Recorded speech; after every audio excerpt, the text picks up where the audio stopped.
Hello again. Enjoying a beautiful day out on the fall trails. I've been thinking today while on the trail about a story that I heard recently about a dog and his very proud owner. He was very proud of his faithful and disciplined companion that he took her over to a social gathering to show her off. And when it was time to begin, the owner was anxious to show off his dog's amazing skills. However, his dog was acting strangely. She wouldn't obey any of his commands, and as she usually did so willingly. All she wanted to do was remain by his side. The owner became frustrated and embarrassed, and he became angry with her.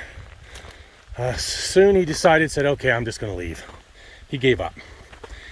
And his dog wouldn't even jump into the back of the truck. So he impatiently picked her up and shoved her in the kennel.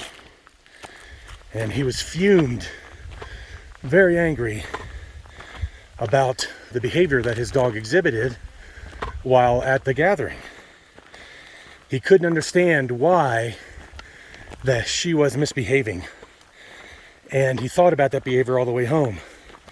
She had been trained well, and her whole desire in the past was to please him and to serve him.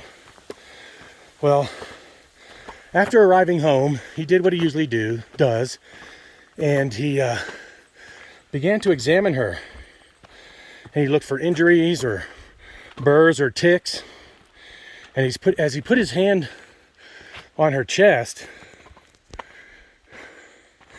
he felt something wet and found his hand covered with blood. To his shame and horror, he found that she had a long, wide gash right to the chest bone. He found another one on the right front leg, also to the bone. Well, he took her into his arms and he began to cry. His shame at how he had treated her and acted towards her was overwhelming him.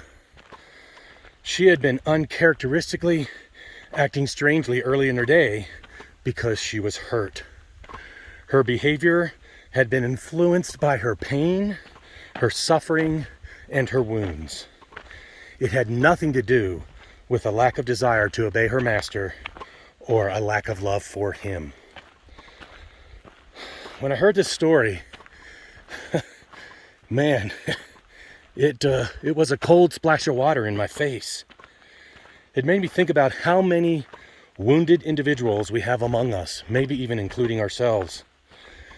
How often do we judge others based upon their outward appearance and actions, or lack of action, when if we fully understood, we would react with compassion and a desire to help instead of adding to their burdens with our judgment.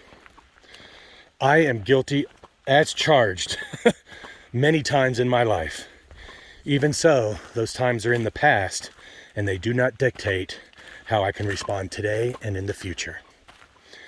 I've been working hard on practicing daily the idea of shedding the heavy weight of judgment and dropping it on the gym floor and leaving it. I walk away from it and towards compassion, kindness, and love.